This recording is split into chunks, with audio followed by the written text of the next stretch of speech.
Sir जी आपकी आवाज तो नहीं आ रही सर।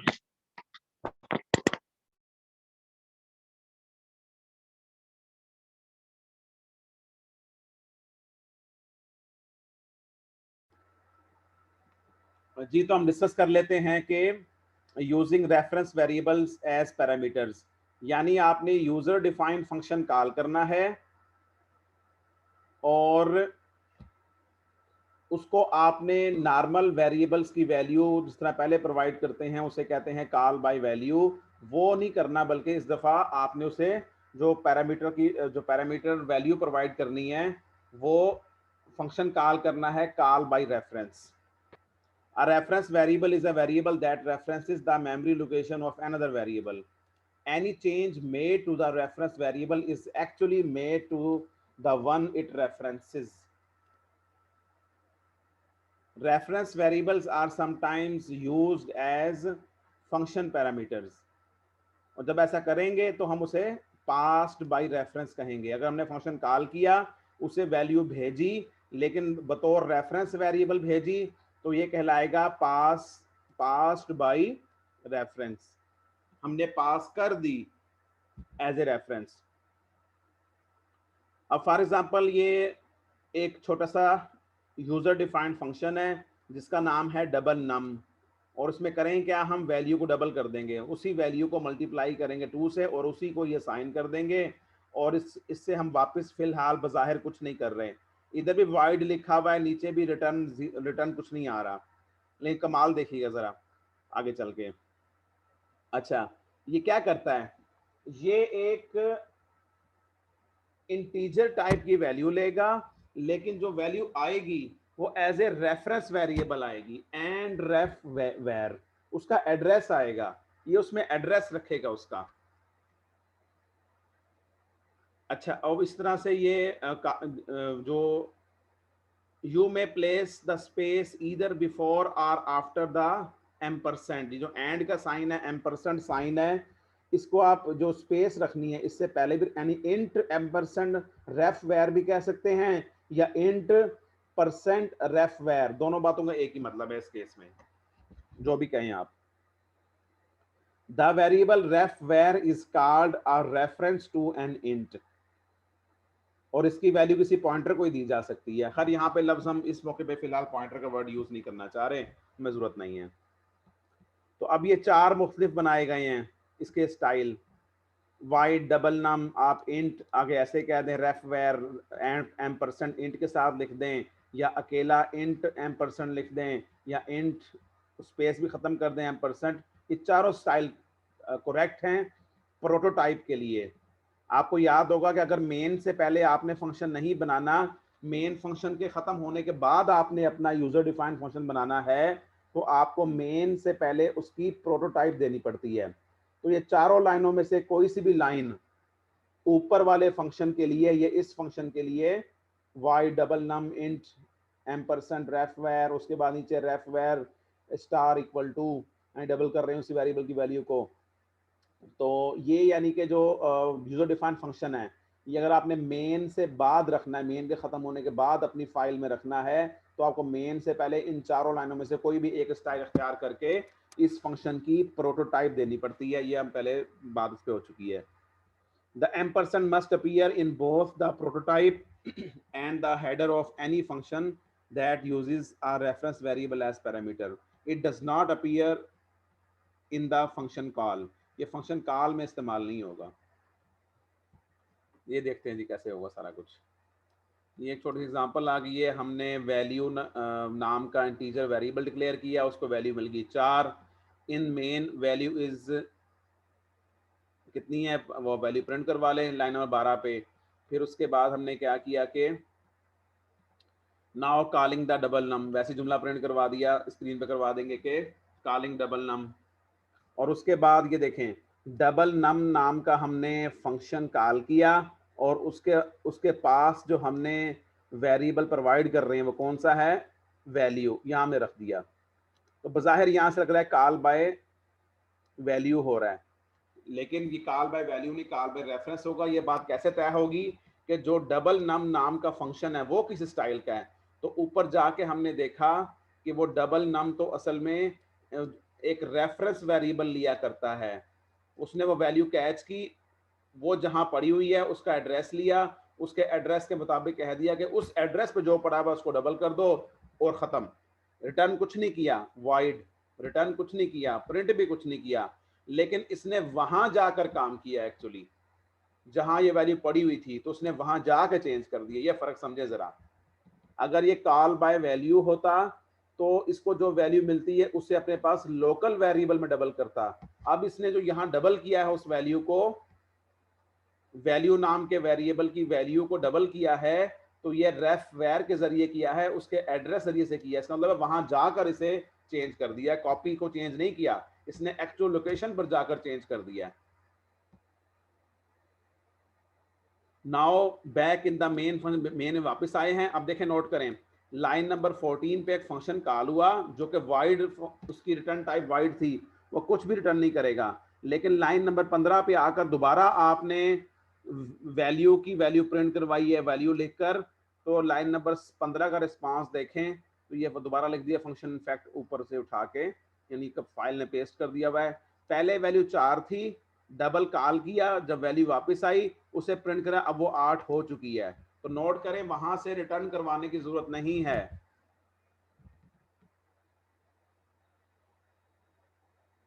यानी इसके मिसाल अब ऐसे ले सकते हैं कि एक में कॉपी प्रोवाइड कर रहे हैं और कॉपी अपडेट होगी, कॉपी वापस आएगी। अब क्या है, वो चीज एक्चुअल उसके हवाले करने के, जाओ ये एक्चुअल चीज है, खुद जाकर चेंज कर दो इसमें। एक आध और एग्जांपल देख लेते हैं। ये यहाँ पे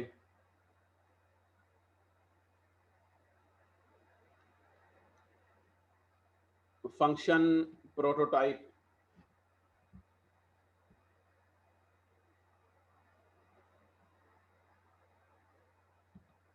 यानी दो फंक्शन बनाएंगे मेन के बाद, एक का नाम होगा गेट नम, एक का नाम होगा डबल नम।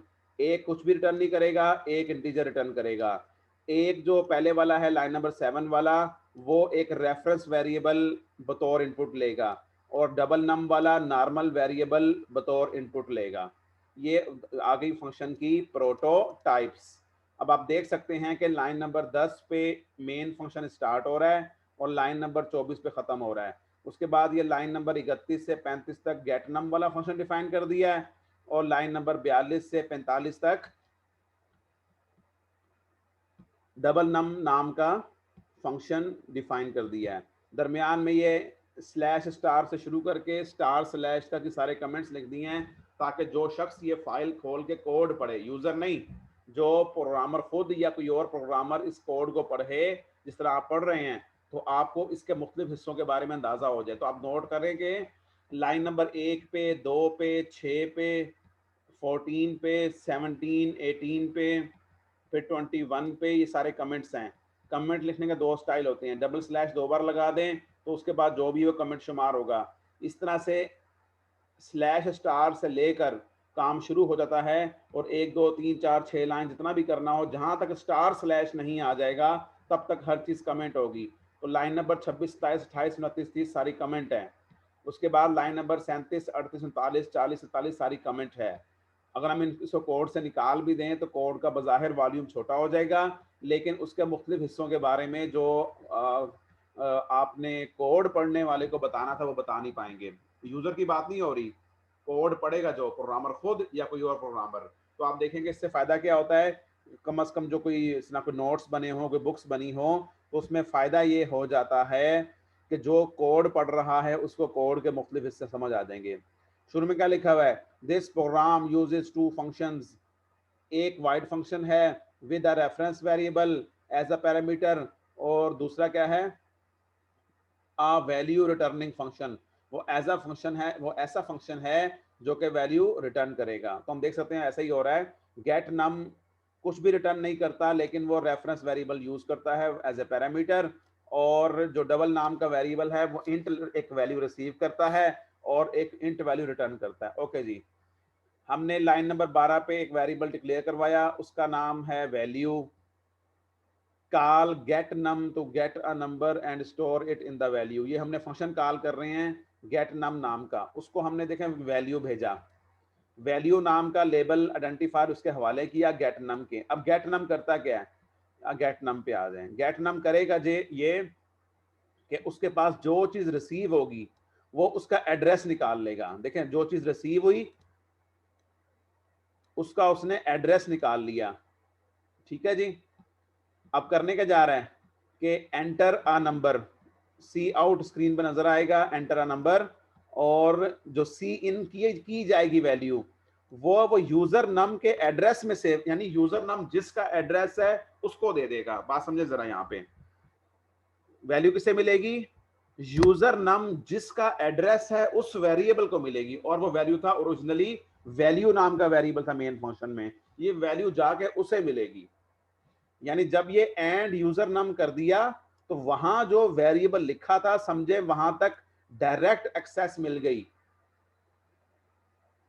कॉपी पे काम नहीं हो रहा, उस ओरिजिनल चीज पे काम हो रहा है। दो लोग हैं, उनके दरमियान में एक ही रजिस्टर है, तो अब उसने ओरिजिनल रजिस्टर हवाले किया, रजिस्टर की फोटोकॉपी हवाले नहीं की, यूं समझ लें। तो इसने ऐसा कहने में जो उसने कैच किया एंड यूजर नम, उसने कैच करके उसका नाम लिख लिया यूजर नम, लेकिन ये प्रैक्टिकली वही रजिस्टर है एक्चुअली। जब वो उसमें, यहाँ पर मुझे वैसे रजिस्टर का वर्ड यूज नहीं करना चाहिए, वो ये कंप्यूटर की लैंग्वेज में, प्रोग्रामिंग की लैंग्वेज में जो सीपीयू के अंदर छोटे छोटे मेमोरी सेल्स होते हैं लोकेशन के लिए, सीपीयू के अंदर, मतलब रैम के अंदर नहीं, मेन मेमोरी में नहीं, प्राइमरी स्टोरेज में नहीं, मैं बात कर रहा हूं सीपीयू के अंदर, अर्थमेटिक लॉजिक यूनिट के अंदर जो मेमोरी लोकेशंस होती हैं उनको बोलते हैं रजिस्टर्स। तो फिलहाल मैंने जो आपके पढ़ाई लिखाई वाले हाथ के रजिस्टर होते हैं उसकी बात की है कि वो ये रजिस्टर वही है।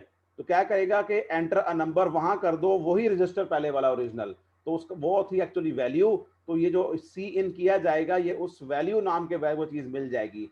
कोई चीज रिटर्न करने की जरूरत नहीं है, वो ऑटोमेटिकली वैल्यू मिल गई है, क्योंकि ये फंक्शन है ही कॉल बाई रेफरेंस के जरिए, जबकि लाइन नंबर 42 वाला कॉल बाई वैल्यू के जरिए है और ये कॉल बाई रेफरेंस के जरिए है। मेन प्रोग्राम पे आज वहां पे क्या लिखा हुआ है, कॉल डबल नम, इस फंक्शन को कॉल करें, passing it the number stored in the value, और अभी अभी जो वैल्यू नाम के वेरिएबल में नंबर स्टोर है वो उसको भेज दें, assign value the number return by the function, ठीक है, और वहां से जो चीज रिटर्न आए तो वैल्यू को अपडेट, इस वेरिएबल को अपडेट कर दें। तो हमने क्या किया, डबल नम नाम का फंक्शन कॉल किया, उसे क्या भेज रहे हैं, वैल्यू आइडेंटिफायर लगा दिया, वैल्यू वेरिएबल लिख दिया, यानी इसकी वैल्यू भेज रहे हैं।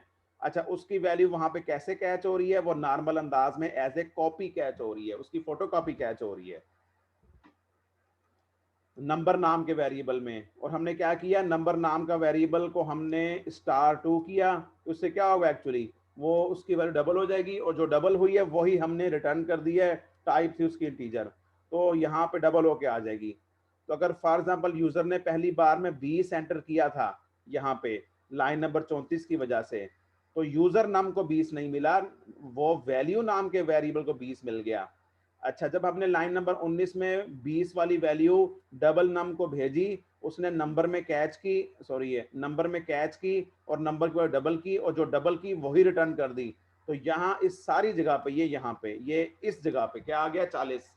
दोबारा नोट करें, मैंने 19 लाइन पे किसको हाईलाइट किया है, ये सारी जगह 40 हो गई, वैल्यू अभी चेंज नहीं हुई।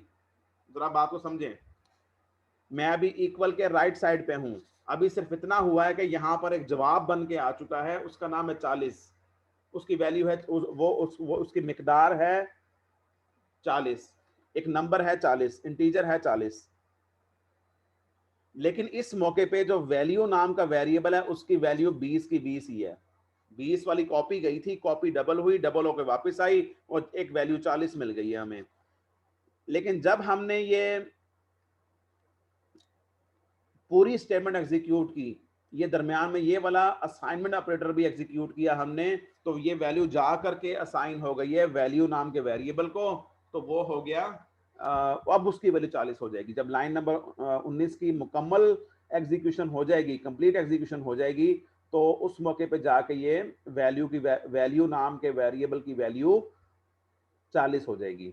और आगे प्रिंट भी करवा लिया। यहाँ पर मैं समझता हूँ कि नोट्स बनाने वाले ने एक थोड़ी गलती ये की है इसे वैल 1 कह देना चाहिए, वैल 1 V1 कह लें चलें, ताकि मैं नाम तो मुख्तलिफ हो। अब मैं कह रहा हूँ वैल्यू, वेरिएबल की वैल्यू, अब ये दो अलग अलग वर्ड है, हालांकि देखने में सुनने में सेम है। वैल्यू नाम के वैल्यू की वैल्यू, वेरिएबल की वैल्यू। अब जो पहले मैंने वैल्यू बोला है वो वैल 1 V1 कहना चाह रहा हूँ, जो बाद में वैल्यू बोला वो मैंने उसकी मिकदार की बात की है, तो इसलिए मेरे वर्ड थोड़े से इस तरह मिक्स हो रहे हैं। लेकिन खैर आप माशाल्लाह अगर कॉमन सेंस के हामिल हैं और एक्टिव होकर सुन रहे हैं तो उम्मीद है कि आप इसमें फ़र्क कर पाएंगे। और मेरी कोशिश है कि मैं ज़्यादा से ज़्यादा उर्दू के अल्फाज बोल के बात को फैला फैला के आपके दिमाग में डाल दूँ। जैसा मैंने कहा कि वैल्यू नाम के वेरिएबल की वैल्यू 40 हो जाएगी 19 नंबर लाइन की कंप्लीशन के बाद, ये वाजे होना चाहिए। इसके बाद सी आउट किया तो ये लाइन नंबर 22 पे वैल्यू हमने सी आउट करवाई है, वैल्यू नाम के वेरिएबल की वैल्यू, तो हमें 40 नजर आ जाएगा। हाँ जी, ये नीचे हमने एग्जीक्यूट भी किया होगा। हाँ जी, एंटर नंबर कंट्रोल वहाँ गया, पहले जो है ये गेट नम फंक्शन में तो वैल्यू एंटर की गई 12, और जब दूसरा फंक्शन कॉल किया वहाँ से डबल होकर वापस आई, वैल्यू को ये साइन कर दिया और वैल्यू नाम के वेरिएबल की वैल्यू प्रिंट करवाई तो वो 24 प्रिंट हो गया। तो इस तरह से ये इस टॉपिक का मकसद क्या हो गया कि पास बाय रेफरेंस कैसे करना है, और जो एरेज होते हैं वो पास बाय रेफरेंस किए जाते हैं।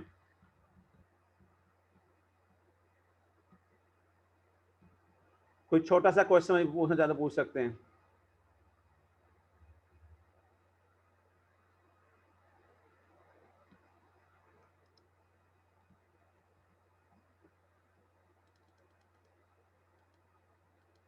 हाँ जी, एनीबॉडी एनी क्वेश्चन। एक्चुअली देखें, अगर आपको फ़र्ज़ कर लें, फ़र्ज़ कर लेते चलें, मतलब इतनी मुझे खुशफ़हमी आप अलाउ कर दें कि आप मुकम्मल समझ पा रहे हैं। फॉर एग्ज़ाम्पल मैं जो बोल रहा हूँ, आप सारी बात आपको समझ आ रही है, कच्ची नहीं बल्कि फ़र्ज़ कर लें बहुत अच्छी समझ में आ रही है। फिर भी मेरी एक बात सुन लें, इस बेस्ट केस में भी एक बात सुन लें, आप खुद से नहीं पढ़ेंगे, प्रोग्राम बना प्रैक्टिस नहीं करेंगे, आपको नहीं आएगा। जितनी मर्जी आप मेरी स्टोरी पे सर हिलाते रहें, सच्चा सर हिलाते रहें, फिर भी आपको ये कुछ देर बाद ये जहन से सारी कहानी स्किप हो जाएगी, अनलेस आप कुछ प्रैक्टिस करें और इनके फ़र्क आपके जहन में अच्छी तरह बैठ जाएं। एरे एज फंक्शन आर्गुमेंट्स, यानी आपने फंक्शन कॉल करना है और उसमें एरेज को भेजना है। To pass an array as an argument to a function, simply pass the name of the array. कैसे? ये एक फंक्शन है शो वैल्यू टाइप नाम का, ये कुछ भी रिटर्न नहीं करेगा, इंटीजर, ये इंटीजर लेगा। हमने क्या किया, हमने एक एरे साइज 8 कांस्टेंट डिक्लेयर किया। असल में एरे साइज कांस्टेंट ही डिक्लेयर करना चाहिए, अगरचे हमें सी प्लस प्लस का कंपाइलर जो हम यूज़ कर रहे हैं वो अलाउ कर रहा है कि हम डायरेक्ट लिखते हैं इंट ए आगे ब्रैकेट में 8 लिख दिया, लेकिन ये सही तरीका नहीं है। सही तरीका ये कि आपके पास ये कांस्टेंट एरे साइज होना चाहिए और आप जाके इसमें वो कांस्टेंट वैल्यू यहाँ पे लिखते हैं, या 8 लिखें या कांस्टेंट वेरिएबल की वैल्यू लिखें। तो खैर ये कलेक्शन नाम का 8 एलिमेंट्स का एक वन डी एरे या वेक्टर बनाया और उसको वैल्यू यहीं असाइन कर दी। सी इन करवाने के फिलहाल झंझट में ना पड़े, वो सी इन करना आता है, लेकिन पर्पस क्या है कि असल काम तो आगे हो रहा है, उसकी प्रैक्टिस करनी है। चले हम यहाँ वैल्यू फिक्स कर देते हैं ताकि बार बार ये ना एंटर करना पड़े हमें रन टाइम पे।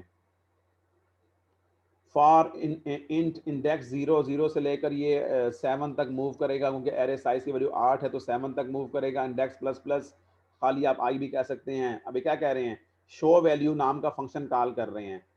शो वैल्यू और कलेक्शन, पहले हमने 0 भेजी, लूप के अगले चक्कर में कलेक्शन 1 भेजेंगे, लूप के अगले चक्कर में कलेक्शन 2 यानी कलेक्शन नाम की एरे का तीसरा एलिमेंट भेजेंगे, लूप के अगले चक्कर में कलेक्शन 4 भेजेंगे, सॉरी कलेक्शन 3 भेजेंगे यानी वो चौथा एलिमेंट होगा। फिर कलेक्शन अगले चक्कर में कलेक्शन 4 भेजेंगे जो कि कलेक्शन नाम की एरे का 5वां एलिमेंट होगा, और सबसे आखिरी हम भेजेंगे कलेक्शन 7 यानी 8वां एलिमेंट। यानी ये शो वैल्यू नाम का फंक्शन लूप के 8 चक्रों में एक एक बार कॉल होगा, तो टोटल 8 बार कॉल होगा। अब ये करता क्या है शो वैल्यू फंक्शन, नीचे चलते हैं, ये देखें। शो वैल्यू करता ये है कि जो वैल्यू आती है, ये देखें जरा, असल में देखें ये जो वैल्यू फंक्शन जो एरे कॉल की जा रही है ये अभी बहुत ही हमने हल्का तरीका इस्तेमाल किया है। हल्का तरीके से क्या मुराद है कि मैं फंक्शन कॉल तो कर रहा हूँ, शो वैल्यू फंक्शन कॉल तो कर रहा हूँ, लेकिन ये शो वैल्यू फंक्शन मुझसे एरे नहीं ले रहा, सिर्फ एक एलिमेंट ले रहा है। और एक एलिमेंट कहाँ से भेज रहा हूँ? एरे का नाम लिखकर उसके सामने एक स्पेसिफिक लोकेशन बताकर उस एक सिंगल वैल्यू को भेज रहा हूँ, मैं एज ए कॉपी भेज रहा हूँ। वो जाए किसे मिलेगी? वो नम नाम के वेरिएबल को मिलेगी, और हमने वो नम नाम के वेरिएबल की वैल्यू स्क्रीन पर इस फंक्शन में लाइन नंबर 26 की वजह से प्रिंट करवा दी। दैट्स इट, कुछ नहीं हो रहा। यानी एलिमेंट्स है, यानी एरे है आपकी 8 एलिमेंट्स की, आपने लूप चलाई और फंक्शन 8 बार कॉल किया। हर बार कॉल करने में एरे का एक एक एक एलिमेंट भेजते रहे, एक एक एलिमेंट भेजा आपने। मैंने ये नहीं कहा कि शो वैल्यू एक बार कॉल हुआ है, 8 एलिमेंट इकट्ठे भेज दिए, ऐसा नहीं हो रहा। भले क्या हो रहा है, शो वैल्यू नाम का फंक्शन एक बार भेजा जा रहा है, सॉरी शो वैल्यू नाम का फंक्शन 8 बार कॉल किया गया, हर बार कॉल करने में एक एक वैल्यू से भेजी गई। अच्छा, ये एक लिहाज से मजेदार काम नहीं है। चलें हम कुछ अब एडवांस चलते हैं थोड़ा सा। ये देखें जी, इस यहां सारी बात वही समझा रहे हैं author. Show value int nums int size, for int यानी फंक्शन की डिफाइन हो रही है, और ये रिटर्न कुछ भी नहीं करेगा। Int index 0, index less than size, index plus plus, cout nums index. अब ये जो लूप है प्रिंटिंग वाली, ये फंक्शन के अंदर बना दी है। और आप नोट करें, इस बार फंक्शन क्या कैच करेगा? इस बार फंक्शन एक एरे कैच करेगा और एक और वेरिएबल कैच करेगा। यानी नम्स नाम की एक मतलब एक एरे कैच करेगा जिसका नाम है नम्स, जिसको नाम ये वक्ती नाम दे देगा नम्स, और एक वेरिएबल इंटीजर कैच करेगा, एक इंटीजर वैल्यू कैच करेगा, उसका नाम हो गया, उसको नाम दे रहा है साइज। और राम पे चलते हैं। ये देखें जी, वही पहले की तरह कलेक्शन नाम की अरे बना ली 8 एलिमेंट्स की, उसको एलिमेंट असाइन भी कर दी है। और उसके बाद अब ये नोट करें कि हमने फंक्शन कॉल किया शो वैल्यूज, उसे दो चीजें भेज रहे हैं। कलेक्शन नाम की एरे पूरी की पूरी भेज रहे हैं, और यहाँ पे क्या कर रहे हैं, एरे साइज हम साथ में भेज रहे हैं। यानी एक वेरिएबल भेजा हमने, उसकी वैल्यू है 8, और कलेक्शन नाम की एरे भेजी है जिसमें 8 नंबर मुख्तलिफ नंबर्स हैं, ये हमने भेज दिए इसको। फंक्शन ने कैच कर लिया। जो पहली चीज कैच की है वो उसने नम्स नाम की एरे में कैच कर ली है, और दूसरी चीज है सिंगल वैल्यू, वो उसने साइज नाम के एरे में कैच कर ली है। हम जानते हैं फॉर एग्जांपल साइज की वैल्यू 8 है, तो ये अंदर जो लूप लगी हुई है 0 से 7 तक चलेगी, और हर बार क्या प्रिंटिंग होगी? नम्स 0, नम्स 1, नम्स 2, 8 वैल्यू बारी बारी प्रिंट हो जाएंगी। तो इस तरह से हम कॉल कर सकते हैं। लेकिन जो कॉलिंग पोजीशन है, जो नई चीज आपके लिए बेसिकली वो ये है कि वहां पर हमने एरे का नाम लिख दिया कॉल करते हुए, लेकिन जहां पे कैच हो रहा है वहां पे बताना है भाई कि ये एरे है। ये नई चीज है इस प्रोग्राम में, जो मेन करने वाला काम है। जहां फंक्शन डिफाइन किया है वो हैसियत बताएगा जो चीज आ रही है वो है क्या। अभी कुछ देर पहले हमने प्रीवियस लेक्चर में देखा था कि अगर हम कोई रेफरेंस वेरिएबल भेजते हैं, रेफरेंस वेरिएबल, तो यहां पर फंक्शन की डेफिनेशन में ये जो हेडर वाली लाइन है, इसे क्या बोलते हैं? फंक्शन की हेडर लाइन। हेडर लाइन में बताना पड़ेगा कि एंड लगा करके जो चीज आ रही है उसको बतौर रेफरेंस लेना है। तो यहां भी वही बताएंगे, जो चीज आ रही है कि वो एरे है, उसका निशान बताएंगे हम इस तरह से। तो अब की बार इस प्रोग्राम में जो कलेक्शन नाम की एरे के बारे में प्रिंटिंग की है इस फंक्शन ने, वो कैसे की है? पूरी एरे एक ही बार ली है, फिर खुद लूप चलाकर उसकी वैल्यू प्रिंटिंग की है। पहले क्या था कि मेन फंक्शन ने लूप चलाकर बारी बारी 8 वैल्यूज 8 बार कॉल करके फंक्शन ने हवाले की, फंक्शन ने एक वैल्यू हर बारी में एक वैल्यू कैच की और प्रिंट कर दिया। जबकि अब क्या हो रहा है, मेन फंक्शन ने यूजर डिफाइंड फंक्शन को एक ही बार कॉल किया है, उसके हवाले कर दी है एरे, उसका बता दिया है साइज। और जो ये वाला फंक्शन है इसने पूरी एरे इकट्ठी एक ही बार कैच की, खुद लूप चला के उसकी प्रिंटिंग कर दी है। चलिए यहाँ आप चलते, देखो छोटी सी बात ऐड कर दूं, मुमकिन है सामने आने भी वाली हो। वो बात ये है कि ये जो होता है ना नम्स, ये चीज नम्स और आगे डब्बे, इस तरह से। ये एरे की अगर 8 वैल्यूज हैं, 8 लोकेशंस हैं कह लें, उसमें 8 एलिमेंट्स हैं, 8 एंट्रीज हैं, 8 उसके टुकड़े हैं, फर्दर 8 कंपोनेंट्स हैं, तो ये पहले कंपोनेंट का एड्रेस होता है और बाकी इसके साथ खुद अटैच होते चले जाते हैं। उनको उनकी अटैचमेंट होती है मेमोरी में, साथ ही पड़े होते हैं। देखें जब मैंने कहा ना, ये जरा आगे जाकर लिखा हमने नम्स 0, तो पहली लोकेशन जो है वो एड्रेस हो गई। जैसे मैं नम्स 1 कहा तो ऑटोमेटिकली नेक्स्ट लोकेशन एड्रेस हो गई है। लेकिन ऐसे जो इसके अंदर चीज छुपी हुई होती है, वो अगर हम एंड एम्परसेंड का साइन, अगर मैं नम्स लिखकर कहीं पे अपने प्रोग्राम में आगे चल के खाली नम्स लिखूं और उससे पहले एंड लिख दूं, नम्स लिखूं और उससे पहले एंड लिख दूं, तो वो मेमोरी लोकेशन आएगी जहां पे ये 5 सेव है, बस दैट्स इट। और 5 में भी आप समझते हैं जब इंटीजर है तो 4 बाइट्स होंगे, तो 4 बाइट्स में से पहले वाला जो आ जाएगा, इसका मतलब ये हुआ, अगर आप देखें ये 8 एलिमेंट्स हैं, हर एक के लिए 4-4 बाइट्स हैं, तो बेसिकली ये 32 बाइट्स हो गई हैं। 4 बाइट पहले वाले के, 4 प्लाट इसके, 4 बाइट्स इसके, 4 bytes, 4 bytes, 4 bytes, 4 bytes, 4 bytes, तो इस तरह से ये हो गया आपका 32 बाइट्स पड़ी हुई हैं। और जो नम इसका नाम था आगे चल के, ये नम्स, या इसका नाम कलेक्शन कह लें, चले यहाँ मेन में इसका नाम कलेक्शन है, वहां जाके इसका नाम नम्स है। नम्स या कलेक्शन किस, जो अगर हम एंड लिखकर कलेक्शन लिखें या एंड लिख के यहाँ इसमें नम्स लिखें, तो हमें क्या मिलेगा, ये 5 में के जो फर्दर 4 बाइट्स हैं उसमें सबसे पहली वाली बाइट का ऑटोमेटिकली एड्रेस आ जाएगा। ताकि मजीद कुछ एक्सप्लेनेशन है, नम 0 references collection 0, nums 1 references collection 1, ठीक हो गया, नम्स 2 रेफरेंसेस कलेक्शन। तो इसका मतलब क्या हुआ कि अगर से आपने रेफरेंस का लेटर एरे के लिए आपने यहाँ पर एंड एम्परसेंड साइन नहीं भी यूज किया, लेकिन ये जो कॉल हुआ है ये कॉल बाय वैल्यू हुआ ही नहीं है, ये कॉल बाय रेफरेंस हुआ है। सिंपल पॉइंट इज दिस, ये कॉल बाय रेफरेंस हुआ है। ये वो समझाने की कोशिश कर रहे हैं कि हमने तो नहीं कहा था एम्परसेंड कह के पहले की तरह, लेकिन उसने ऑटोमेटिकली क्या किया, हमने नम 0 कहा तो उसने खुद ये प्रिंट कर दिया, हमने नम्स 1 कहा तो उसने ये प्रिंट कर दिया, हमने नम्स 2 कहा तो उसने ये प्रिंट कर दिया। ये कॉल बाय रेफरेंस हुआ एक्चुअली। ये कुछ और एग्जांपल्स हैं, ये देख लेते हैं। 2 साइजेस डिक्लेयर किया, 8 और 5, एक सेट 1 बना लिया, सेट 2 बना लिया, एक के जो हैं आपने 8 एलिमेंट एक में रख दिए, एक में 5 रख दिए। उसके बाद शो वैल्यूज नाम का फंक्शन कॉल किया, सेट 1 के साथ उसका साइज भेज दिया, सेट 2 के साथ उसका साइज भेज दिया, और जो वो आगे फंक्शन कैच करने वाला होगा पहले वाले होगा, आई गेस, हाँ बिल्कुल पहले वाला ही है, तो उसमें ये बल्कि एक और नया वर्ड यूज कर लिया इस दफा, इंट नम्स ब्रैकेट के बजाय एरे टाइप कर लिया उसको, ठीक है, जो भी टाइप है बस वो टाइप आ जाए साथ में। और उसके बाद नम्स नाम का नाम यूज कर लिया साइज। पहली बार जब ये सेट 1 के साथ कॉल हुआ तो नम्स को मिल गया सेट 1 और साइज मिल गया जो ऊपर था 8। दूसरी बार जब कॉल हुआ तो नम्स को मिल गया सेट 2 और साइज मिल गया 5। तो अकॉर्डिंगली लूप चलाकर इस फंक्शन ने उनकी वैल्यूज प्रिंट कर दी इस स्टाइल में। तो इस तरह से डिफरेंट सिनेरियोज क्रिएट कर करके चीज समझाई जाएगी।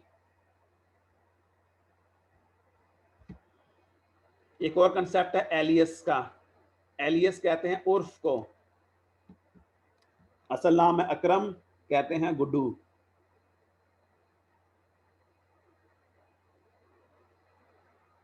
असल नाम है शकीला, कहते हैं मुन्नी। तो इस तरह से बच्चों के नाम जो है वो, या बल्कि बड़ों में चलता रहता है। तो मेरे खानदान वाले तो राजी नहीं है मेरा जो है वो एलियस ना पुकारने पर। खैर चलो, ये एलियस का होता है उर्फ। तो हम कहना चाह रहे हैं कि declare array type to be an alias for an array of ints. तो ये हमने एक टाइप डेफ इस तरह से एलियस रख लिया है। तो आगे चल के एलियस यूज कर रहे हैं, बल्कि मेरा ख्याल है पिछले प्रोग्राम में भी एलियस यूज किया हुआ है, वो हमने नोट नहीं कर सके।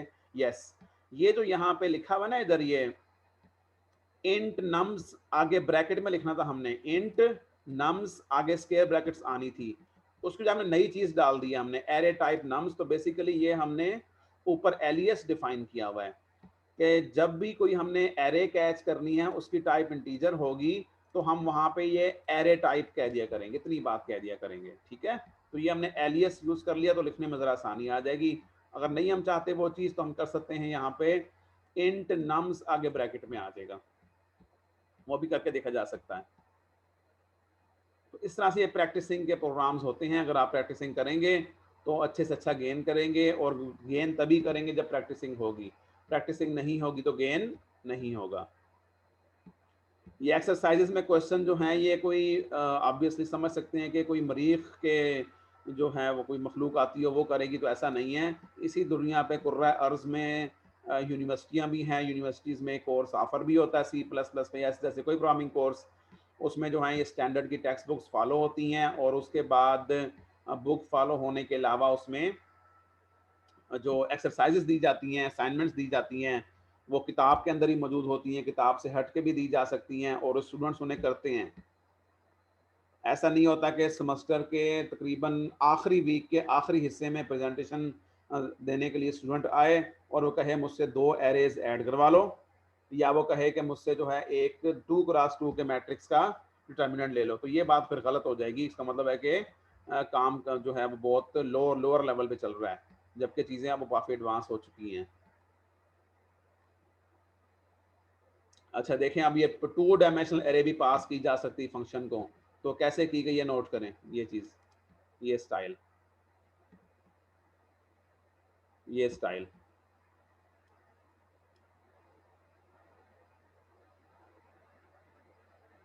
ये देखें, टेबल 1 नाम की बनाई एरे और इसको हमने यहीं पर ही वैल्यूज डिक्लेयर कर दी हैं। टेबल 2 नाम की बनाई एरे, इसको हमने यहीं पर वैल्यूज डिक्लेयर कर दी हैं। शो एरे नाम का फंक्शन कॉल किया, उसे टेबल 1 भेजा, उसके साइज भेज दिए, सिर्फ रोज भेजनी है, टेबल 2 रोज। उसके बाद शो एरे नाम का फंक्शन कॉल किया टेबल 2 के लिए, उसकी एरेज की तादाद भेज दी, कुछ और नहीं भेजा, सिर्फ उनकी जो रोज की तादाद है वो भेज दी है। ये फंक्शन क्या करेगा नोट करें। वैसे नम कॉलम्स कहाँ लिखा हुआ है, इसको हमने वैसे ही कांस्टेंट किया हुआ है एक्चुअली, ये देखिए ना ग्लोबल वेरिएबल किया हुआ है। टेबल 1 रोज, टेबल 2 रोज। अच्छा हमने ऐसा कर दिया है कि हमने कॉलम्स दोनों में 4 है, वो कांस्टेंट कर लिया है। इसका मतलब है जो भी उसका नाम लेगा नम कॉलम्स का वो उसको एक्सेस हो जाएगा। ये मेन से बाहर शुरू में है, इसका मतलब है ग्लोबल वेरिएबल है। तो जो भी प्रोग्राम में चाहे मेन फंक्शन चाहे कोई और फंक्शन कहीं भी नम कॉल्स यूज करेगा तो ऑटोमेटिकली उसकी 4 वैल्यूज हो जाएगी। क्योंकि दोनों में 4 थी तो वो उन्होंने भेजने की जहमत ही गवारा नहीं की, वो नम कॉल्स डायरेक्टली यूज कर लिया, जो भी है दोनों के लिए सेम चीज यूज हो गई।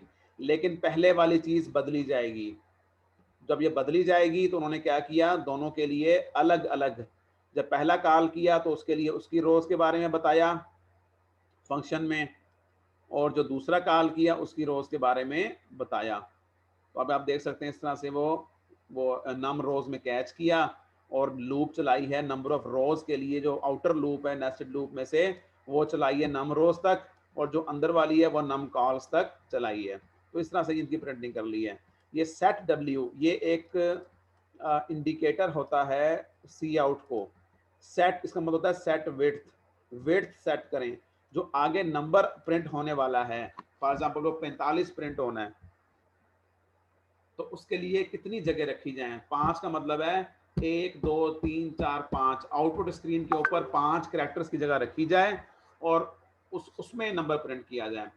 वैसे अगर आप करते हैं तो गालबन 8-9 जगह रिजर्व होती हैं, 8-9 कैरेक्टर्स की जगह रिजर्व होती है। आप खुद से फरमाइश करके सेट डब्ल्यू कह के उस जगह को कम ज्यादा कर सकते हैं।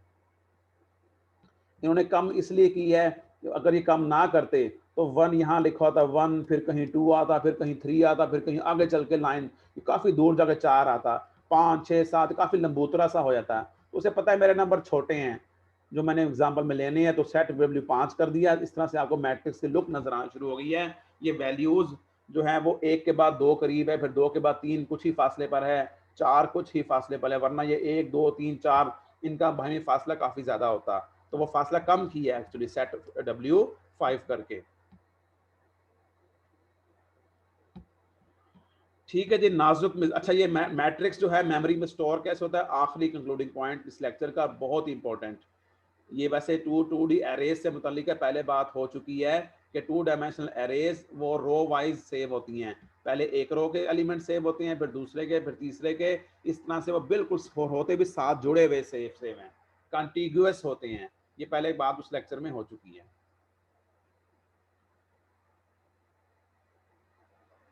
थैंक यू वेरी मच, अस्सलाम वालेकुम।